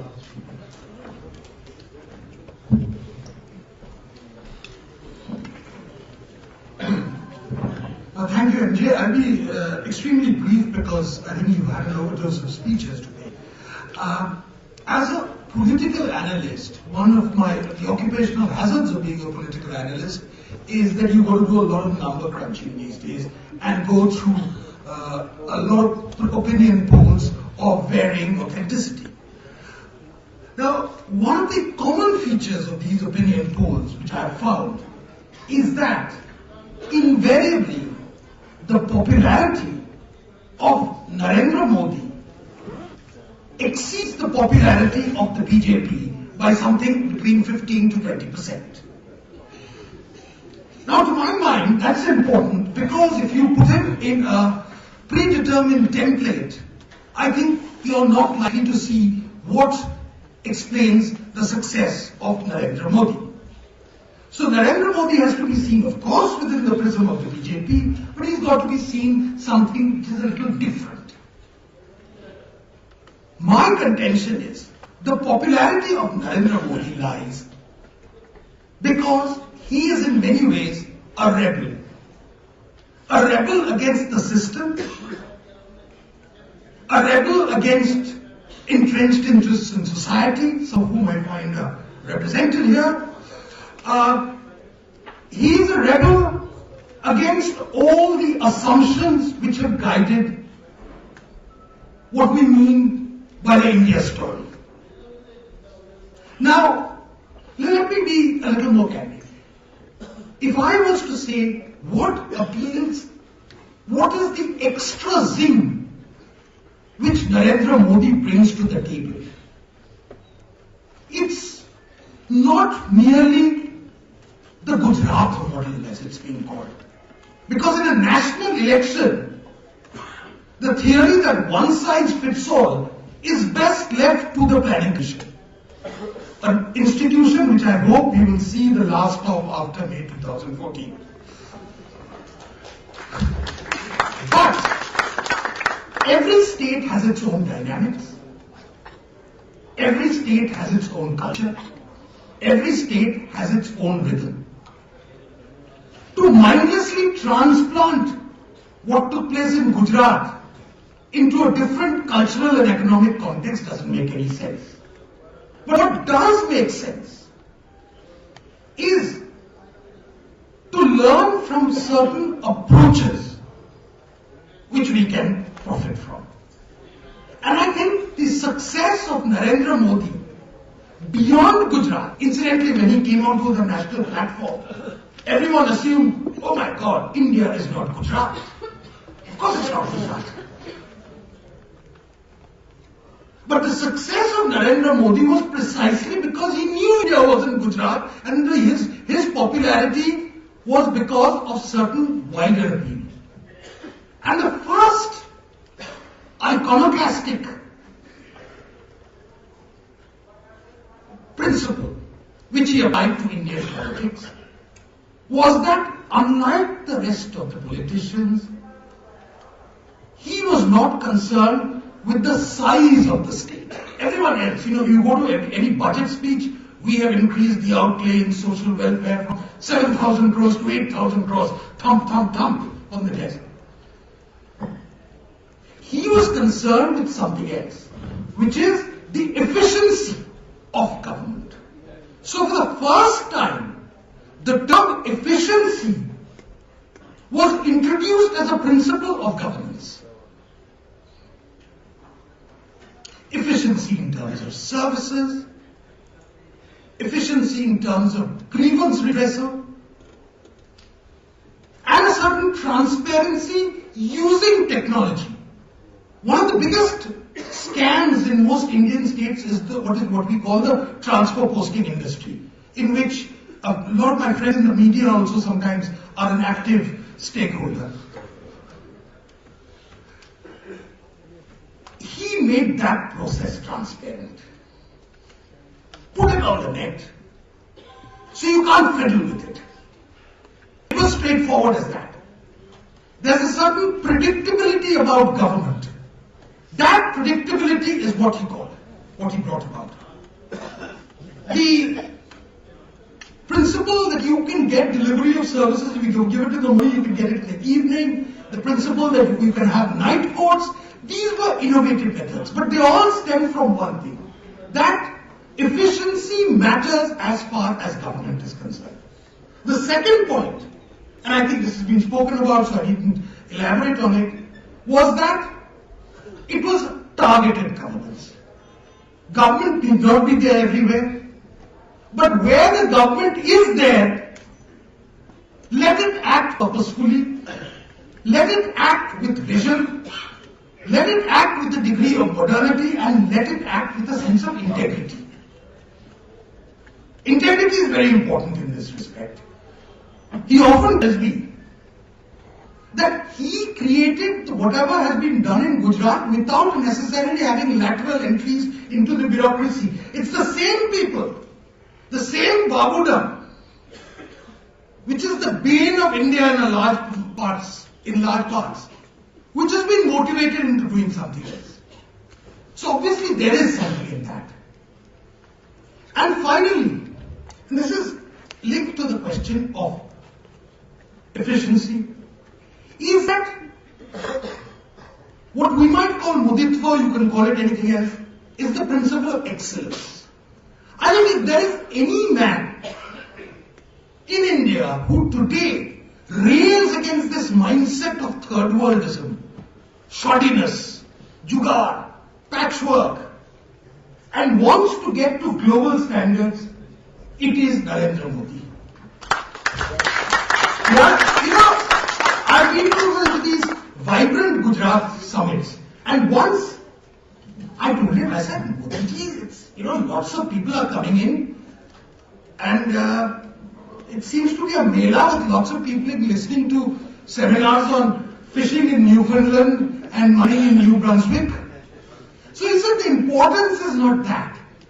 He said the importance is I am getting a lot of SMEs from small towns in Gujarat and giving them the exposure. That exposure which will help them to think creatively, which will help them to pick up ideas, and Gujaratis are great for copying ideas. In other words, just look a bit beyond the box. Don't think of India as something, we need aid, we need, in India we can only aspire to this much. Mediocrity becomes the norm. That principle he contests. And that is the reason why I feel Narendra Modi marks a breaking of the mold, and that in a large measure, not entirely, explains why his appeal is much more than that of a mere party leader. And that is why I also feel that this election is going to be more presidential than any of us have thought was possible. Thank you very much. That is open 1971.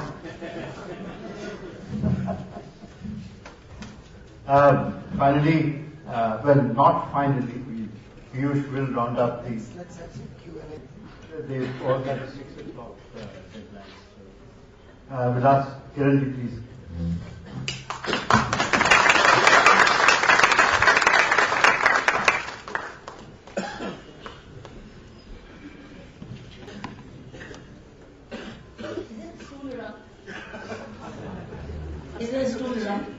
एक stool है, मैं नहीं तो आधों को तो देख नहीं पाऊंगी. I haven't expressed it yet. If there is a stool, I'll wait. Otherwise, I'm fine. Oh, thank you.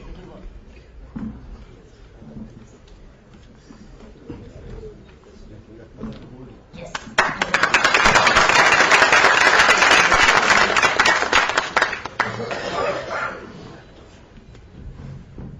मैंने इस सब्जेक्ट पे बहुत विचार किया कल.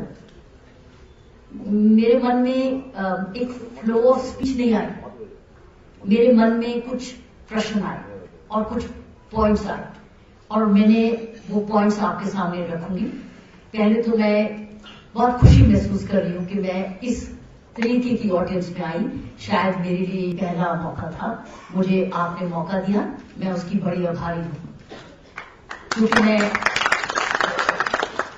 इस तरीके के मिक्स ग्रुप में शायद जिंदगी में मेरे लिए पहला मौका हुआ. इसलिए मैं बहुत प्रिविलेज महसूस कर रही हूँ और एक कर्तव्य भी निभा रही हूँ. इसलिए out of that sense of commitment and duty I gave a lot of thought to this. And what did not flow from my mind was a flow of a speech. For the first time it happened. Instead, as I said, I had questions. So less government, more governance. Here are my 5 cannots for Mr. Modi. Because now we expect if Mr. Modi comes as the Prime Minister of this country, and as you know, weeks ago and months ago as an individual voter, I said my vote is for Mr. Modi. I said it, and I've said it for somebody who does declare political inclination, but I said it because I was finding that things are getting too chaotic, and I didn't want to risk my future for chaos. I wanted some order, and I'm basically a police officer at heart who values order, who values peace, who's been dissipating chaos and bringing order last 35 years of policing, who believes in peace and reconciliation, believes in punishment but also reform. So here were my 5 cannots for Mr. Modi. So I'm taking this chapter forward of maximum governance, minimum government. So these are 5 cannots which Mr. Modi, when he comes if he does, from Gujarat to the center stage, what are his 5 cannots? His more governance cannot begin without the elected members of parliament of his government in power, or his party in power, observing a proper 365 days of code of conduct. This is my first cannot. Which means he must ensure, as the Prime Minister of this country, if it happens, that his members of the parliament observe a 365 days of code of conduct. Which means, as the leader and as the Prime Minister, we as citizens of this country want him to redesign the oath which the members of Parliament take. I want to redesign the oath. Why? We want no pepper spray in the Parliament. We want no mics to be used. We want the Lok Sabha not to be a Lok Sabha. That's what Times of India very beautifully said. Let the Lok Sabha not be a Lok Sabha. We want it to be Lok Sabha. And we don't want the Rajya Sabha to be a Raj Sabha. We want that to be a Rajya Sabha. How does he ensure that? To my mind, the governance will begin with the way the parliamentarians will function.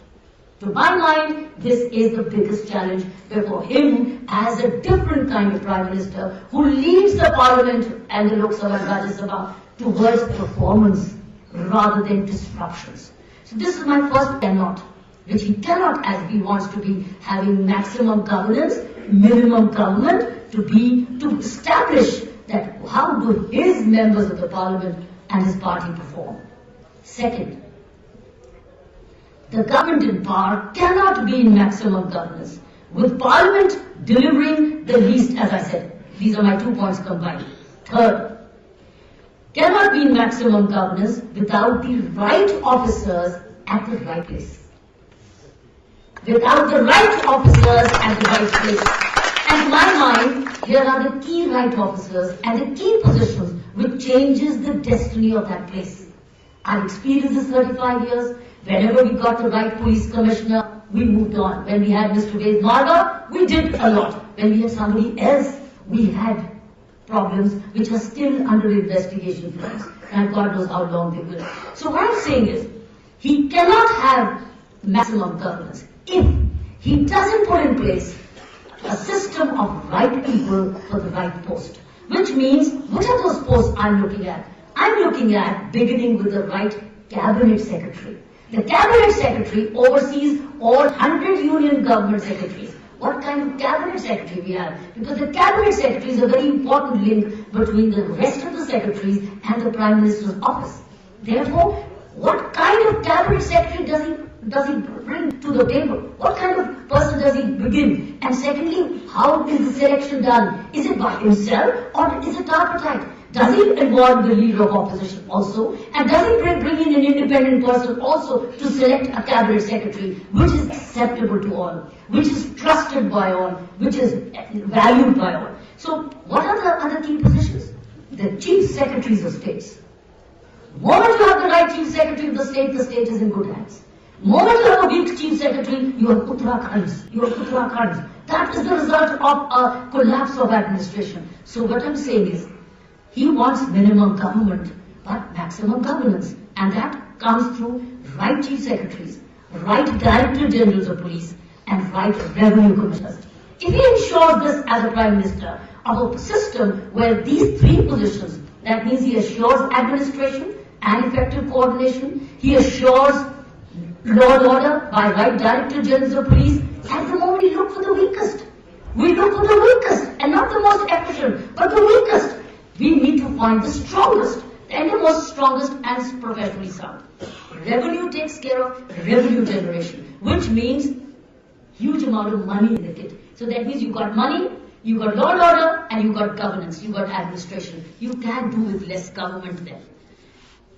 Next point, which he cannot wait, is cannot keep emptying the government money, putting into leaky buckets. He cannot.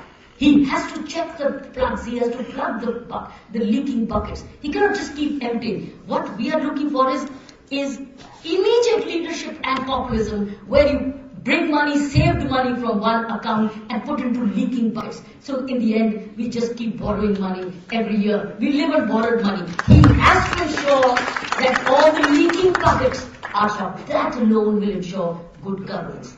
And last, fifth point, which is cannot, is he cannot ignore the 2 crore public servants we have in this country today, and it was rightly mentioned. It's talked about them. So while we talk about the chief secretaries, the DGPs and the revenues, we've got to have the bottom-up approach.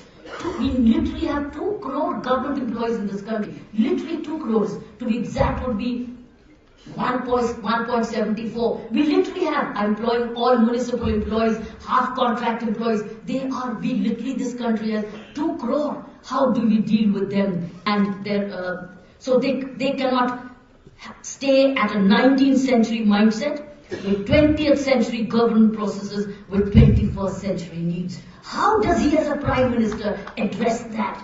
2 crores. That means we need to link them. Now, I'm on the final five cans, which he's doing. But I'm looking at the 5 cans. I finished with the cannots. So let me look at the 5 cans.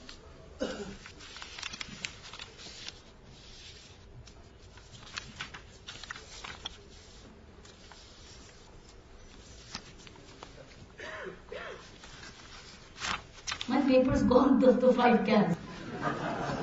It's missing. Probably it's left in the car, doesn't matter. I'll tell you the 5 cans, which I recall from the paper. I've got only the last one sheet. But the 5 cans I told you about is the right appointments that he can. I mentioned about it, which was not the cannot, because without that he doesn't. The second can is citizen charter and the grievance redressal. The citizen charter and the grievance redressal must come from below. Because how does the 2 crore? He can. Which means all the 2 crore go through a whole training program of the citizen charter and the grievance redressal. If it comes by ordinance, excellent. I think the future government would be gainer. If this government doesn't bring by ordinance, bring it anyway. And some states already have a civil delivery system. They already have. Chhattisgarh has in many states. That's why they've been voted back to power. Because they did it. When they did it so well, the whole country needs it. That's the second can is citizen charter, grievance redressal with a calling system. I need help.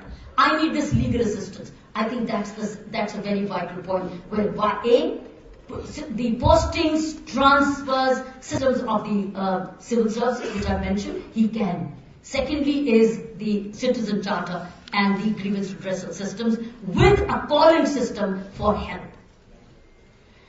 Next point is cooling off period, which he can.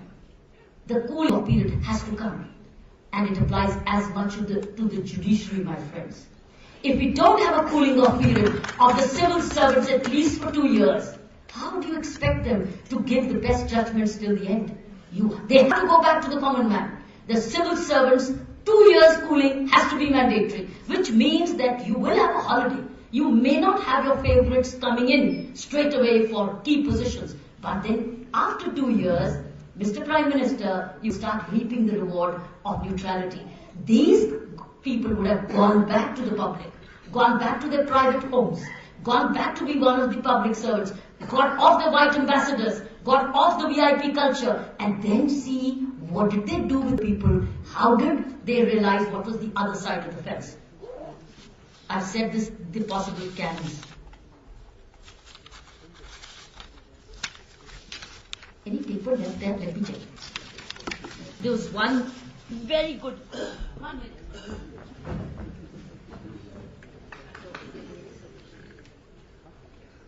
Okay, doesn't matter.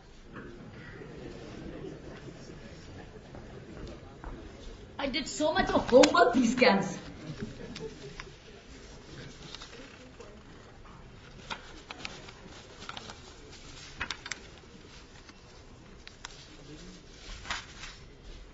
Let me end with one quotation which I loved, which has been a part of my library. It is the duty of government to make it difficult for people to do wrong. It is the duty of the government to make it difficult for people to do wrong.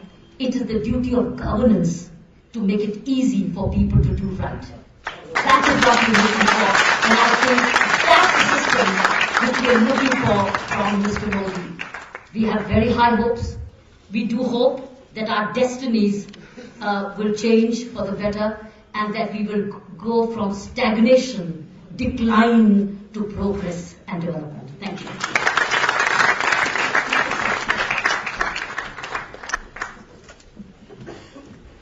That was the fifth can. I did it. Piyush, would you like to round up? We are running out of time. Maybe I could take some questions afterwards, even if they have to go. No problem, we'll allow them some questions. Today audiences want a little more interactive participation. I'll wait, I'll stay back and answer if anybody has any questions. Thank you very much, Charper. A very, very grateful thanks to all the panelists. It was wonderful of all of you to come here today. And most importantly, I think a big round of applause for our young, enthusiastic CAG participants. It's really very, very enthusing for all of us to see the energy that they have, the way they put in all the best efforts, the leadership that they provide to this movement. Prashant Kishore and his young team of very, very brilliant, very educated, very experienced, and extremely charged up young CAG boys and girls. A big thank you to all of you from all of us who are a part of the party and with Modi ji. Please keep up the good work and we really appreciate what you're doing. I have very, very good news for all of you. Even I did not know it, but I feel very privileged to announce that a part of the proceeds of this book will be going for the Modi for PM fund. They want Modi ji to be the PM, and they have voluntarily said, Saurabh and his team, that we want to give this the proceeds of this book largely for the Modi for PM fund. A very big thank you as the treasurer of the party to all of you. I must say it's a very educative and informative compilation of Modi ji's thoughts and actions, also his ideas. And I tried to summarize all these 14 chapters and a lot of what the panelists said. And I thought possibly it could be summarized in one sentence. End of the day, outcomes matter, not merely outlays. And I think a lot of what the panelists said, a lot of the guidance that Kiranji gave, thank you very much Kiranji for both the can-nots and the to-dos. I have noted all 10 of them and I promise you they'll be escalated to Modi ji. And I assure you, all of us in his team, led by Modi ji, will be committed to your can-nots and can-dos, and it'll be a kind of reminder to us all the time in our public service and our duties to the nation. Vivek, Swapanda, Kiranji, Dr. Swamy, all of them espoused different aspects of the book, and I think in a way gave us very insightful information about the book. I just thought I'll delve on 2 or 3 issues which are often debated and are often agitating television anchors about Gujarat, which I wanted to put in the right perspective. One issue that very often comes to fore is, Gujarat was always doing very well. What did Modi ji do? Or Gujarat always had the entrepreneurial spirit. So what else is new? I tried to map it out in 4 or 5 issues. First of all, the legacy of growth, the so-called great growth of Gujarat, before Mr. Modi became Chief Minister, was a 4% growth. 96 to 2001, Gujarat grew by 4%. 2002 to 2012, Gujarat grew by double digits, 10% plus. And if that is not significant, I don't know what is significant. A crumbling infrastructure. When Mr. Modi took over, you saw the state of the roads in large parts of Gujarat.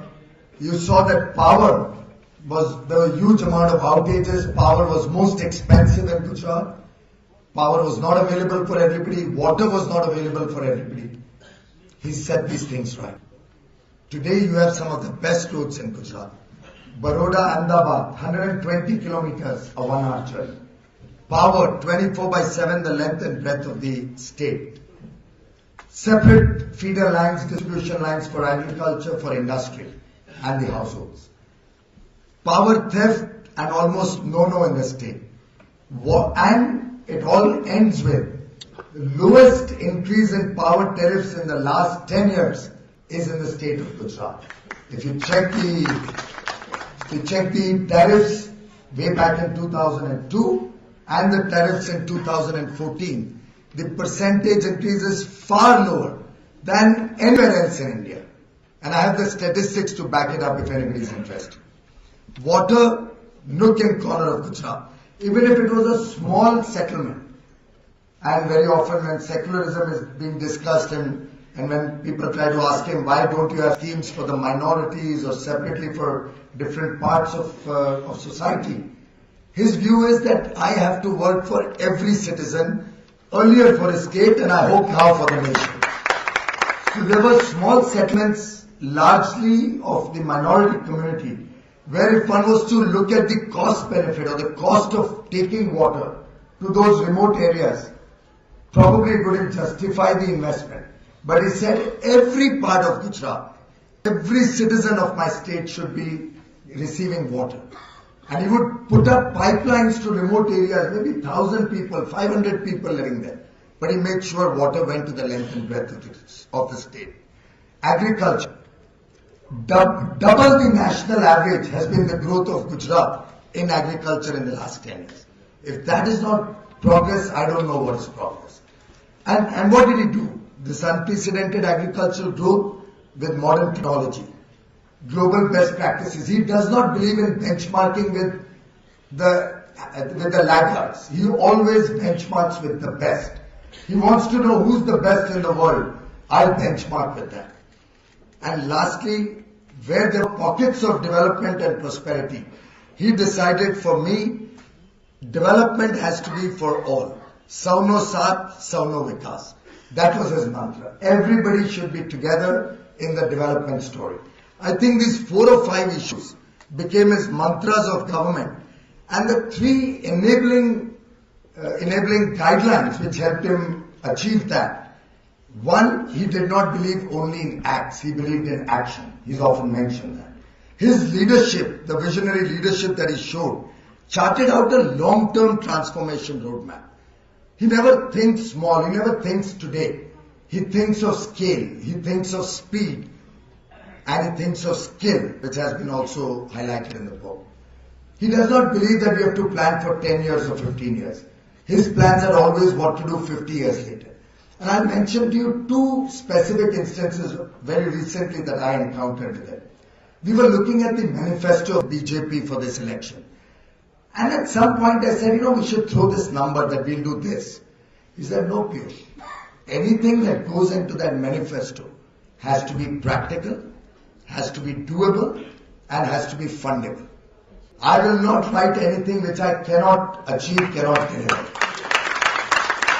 And he actually highlighted an example of his own manifesto of Gujarat. He said, मैंने गुजरात में एक road highway पे एक road promise की थी, थोड़ी कठिनाइयां आ रही हैं, 1 साल से अभी तक स्टार्ट नहीं कर पाया हूं. That road is haunting me. That's the kind of commitment you mentioned about manifestos. I think manifestos for him is not just another document. He commits himself to the manifesto. He commits himself to performing what he says, to delivering what he espouses. And I think that's where visionary leadership matters. His relentless focus on execution can be witnessed in the Sabarmati riverfront, what he's done over there. I think that's the kind of execution that this country needs today. I think Kiranji very well brought out the issues of accountability, and clearly if the top is clean, if the top lends himself to accountability, if the top does not want everything to be escalated to him and allows bureaucrats to work, allows the system to perform in a non-discretionary manner, which he does do.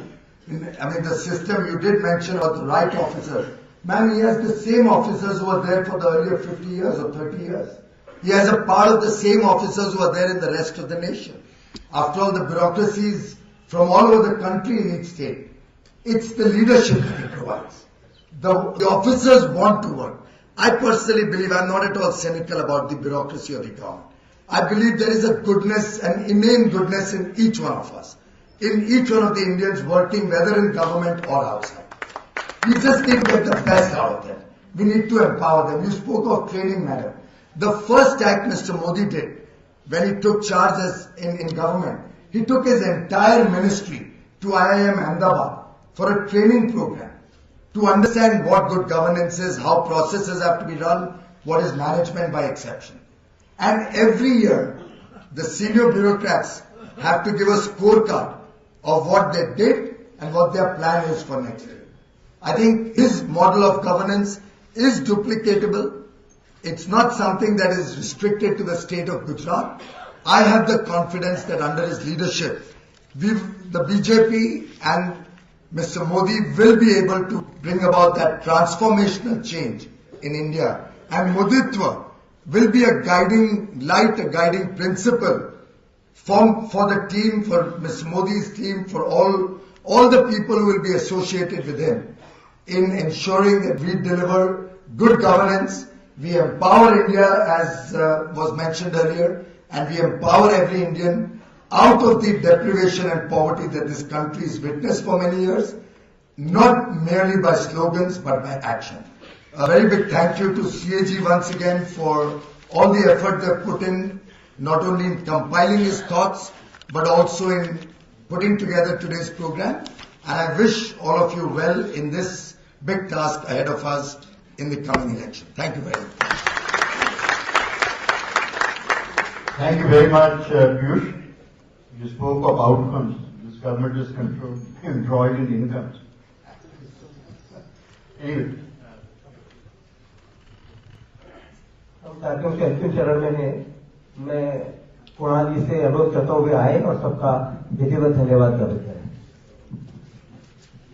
इसके बाद जलपान की व्यवस्था है, आप सब लोग जलपान करके जाइएगा नीचे। I request you all to please have a cup of tea downstairs.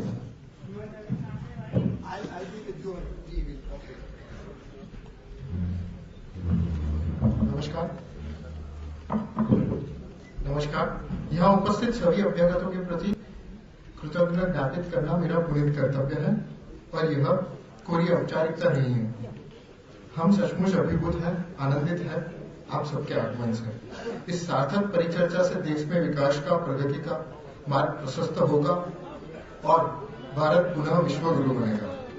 इस सब आयोजन में पधारे उनका अंतर्मन से धन्यवाद, आभार। इस सभागृह में पधारे सभी महानुभाव हमारे अपने हैं। आप हमारे निमंत्रण पर यहाँ आए, मैं आप सबके प्रति अंतर्मन से कृतज्ञ हूँ। I also express my gratitude to His Excellencies, Ambassador and High Commissioner of various nations who have graced this event with their presence. Print और इलेक्ट्रॉनिक मीडिया के सभी बंधुओं का यहाँ आने के लिए आभार। पुनः आप सबके प्रति मेरा कोटि कोटि आभार। आप सबसे अनुरोध है कि कृपया बाहर जलपान के लिए पधारने का कष्ट करें। Thank you.